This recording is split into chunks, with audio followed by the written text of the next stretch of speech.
Hi guys, I'm Nils Mönkemeyer. I'm a viola professor and traveling soloist, and in this video I want to talk to you about bow shaking. I know that many of you have a problem with it. I used to when I was younger and I never knew how to fix it. So today I want to give you a few pointers, what you could do, what might help, and what you can do at home so you will feel better on stage. So let's break it down. Mostly bow shaking occurs in the upper third of the bow, and it's mostly in the point where you go in a very soft dynamic, and then here it would start like the point where the bow is most jumpy and where you would normally play spiccato. So this is usually the moment where it starts to do this. It has to do with the fact that the bow itself at the frog in a very soft dynamic, you have to hold it yourself, otherwise you can make this sound, right? So you have to hold it, then you have to sort of let it go. If you do it too early, it does this. So it starts around here. Mostly where the first mistake lies is already in your body. So let's say you are on stage, you are afraid your bow will shake, and what are you doing? You're holding everything up and you're trying to prevent it by like putting it even higher. The wrist is like somewhere there and your whole body freezes, you don't move, you feel very embarrassed, and you think everyone is only focused on this point of your bow and seeing how you fail. So that's already number one. Relax your body, and before it happens, not during, it should be before, you breathe out. So you really feel that all these inside muscles in your shoulders, in your chest, and the whole spine is lengthening and the rest of the body is relaxing down. So when you lift your arm, you have to carry the weight of the bow, and it's very important that you don't carry it with your shoulders up, but with your shoulders down, and then you move here upwards. So the body stays really relaxed. So that's number one. You should practice a lot of this. So the bow hold is somewhere between doing a squeeze and letting it go so it would fall. Yeah, so don't touch the bow super sharply and squeeze it too much, especially in the thumb. So it should be round, fingers relaxed upper part of the hand, and then you have just the right grip so the bow is stable in your fingers but not collapsing, that would be too relaxed, and not squeezing it so you actually already have some tension in your hands. Understand? So while doing this, the moment you stop it from falling, that would be the feeling. So it's very sensitive fingertips, relaxed part of the wrist, and how do you call this? Non-fingery part of your hands, like the main part of your hands, and the fingers itself round, relaxed yet stable. This part of the thumb here, where this has to be relaxed. So if you feel you touch it and it's hard, then it's not good. It should be really soft. Yeah? Like, I don't know, like some sort of weird jelly inside, then it's good. Okay, so now if you keep the bow like this and then you go to the frog, you can already feel the shift of the weight. So if I have it like this, I feel the weight is pulling my fingers down. If I go this way, it's lying in my index finger. The index finger is just stable. And the little finger and the ring finger would help. Yeah? So now do a bit of rolling with your thumb. So the bow is flexible in your fingers, and try to feel all the fingertips. That should be your feeling. So that's how I would start at the frog. With a light arm, relaxed shoulders, lengthening in through the spine towards the sky. So then you go, and now where the shaking point comes. Now, I see very often a very common mistake is to turn the hand this way, and then the bow would start shaking. And then you try to like pull it upwards. Yeah, I mean, I'm exaggerating, but that's the mechanism I see very often. Now, to narrow it down, let's move to the middle part of the bow and put the bow down.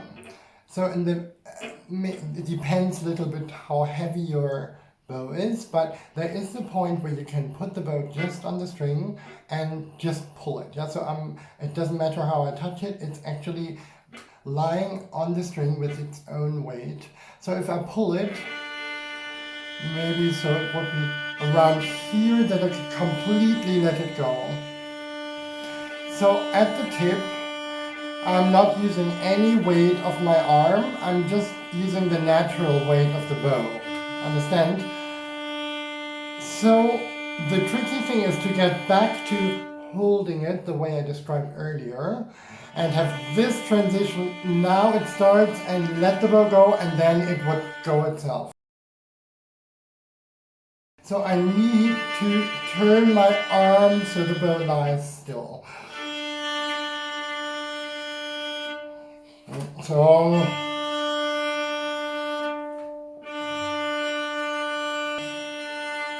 this would be the moment where my bow lies like this. Yeah?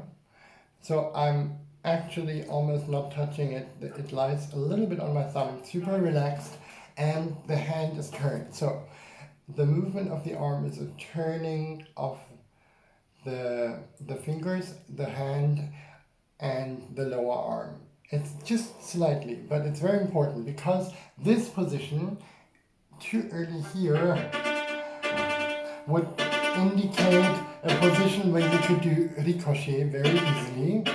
So if you want, that would be perfect. Yeah? But if you don't want that, turn it the other way. So you start like this, no weight on this finger. You turn, you put it down, and you pull with the lower arm. The bow is just lying on the string with its own weight. And then what I do, sorry, I have to stand up, is just move your lower arm. Yeah, the upper arm stays on one level.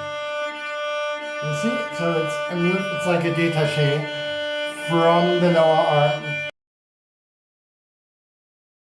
Then you go, now you need the little finger. And now the whole arm goes like this. So it's basically like this. Okay? So, like that. And then it's very important for the upbow that you never go stopping the movement. So the fingers are not active in pulling the bow this way here. They're just following the movement of your arm. So you start with the lower arm, with the elbow, with the upper arm, okay? And down bow would be like this, and then the bow is on the string, and it goes up. So these are the fundamentals.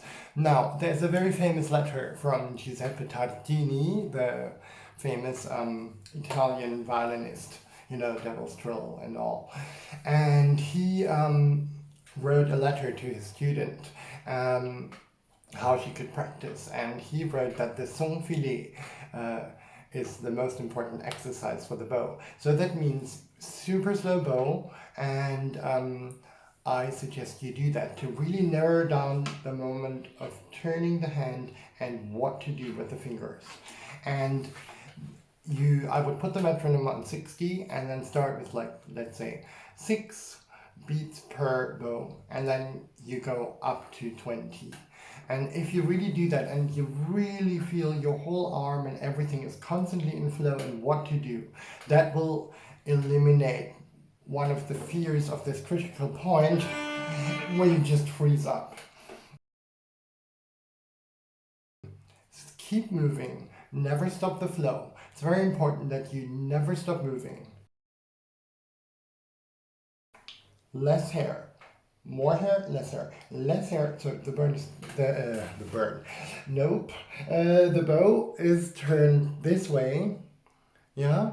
So that and then you play quite at the fingerboard, so that there is not too much weight on the bow when you come to the tip, and also it enables you to have better bow change at the frog and piano. So I would never do a bow change in piano with full hair, but always with the bow turned halfway.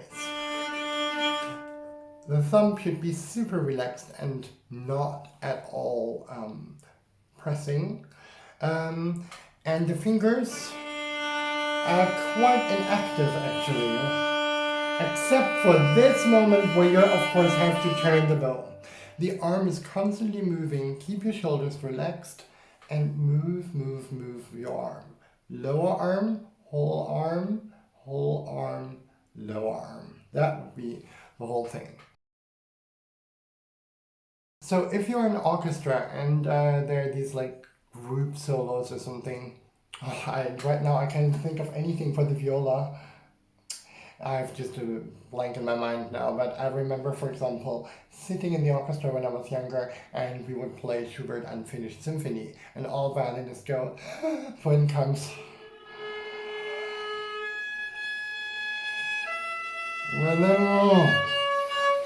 Yeah, so if you have this very uncomfortable position, sometimes in the orchestra maybe your neighbor plays like this, so you have to be like this, then there is a very cheap but effective trick to like take the bow a little bit higher up if you have to do things like yeah, so if you really don't know what to do, it's like an emergency thing. Let's talk about the tip for a second.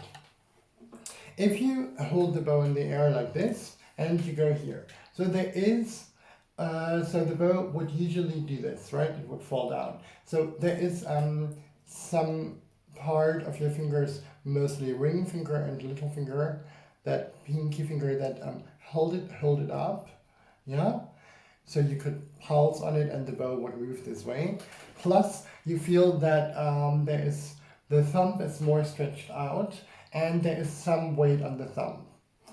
That is absolutely fine, but the moment you are playing, you shouldn't keep it that way.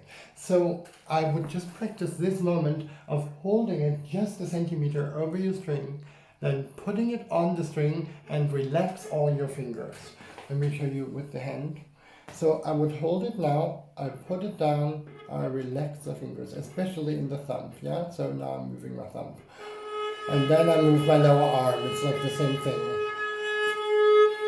Yeah, so ideally it would be a mixture, relaxing the fingers and starting to pull. Relaxing the fingers, the bow is being put down because you relax and you go. Last thing about that, if you have short arms or your position is very much outwards, try, first of all, if you have super soft things at the tip, not to be too much here, because that would mean a lot of this and that could cause some tension. So keep the viola slightly more inwards. And if you have short arms and you play at the tip, at the fingerboard, then you don't have to use your little finger really. You could just have it where it is and use the ring finger instead to substitute the direction of the bow. So that would look this way. And then mostly it would fall in place after like probably 5 to 6 centimeters. But all that notwithstanding, the most important thing is relax. It's not the end of the world, it's just about shaking. It's first of all not as audible as you think it is, because your senses are heightened. You are very close to the instrument, you are probably focused on that in this moment, and if it shakes, it shakes. It's not the end of the world, it's fine. Everyone has had it, everyone understands it, and also think about it. If you want to say something special, you will be a bit nervous about it and it won't be normal. So If you are shaking, it means you're sensitive, and it means you know the moment is special and you have something special to say. That is actually most important. I hope this helps.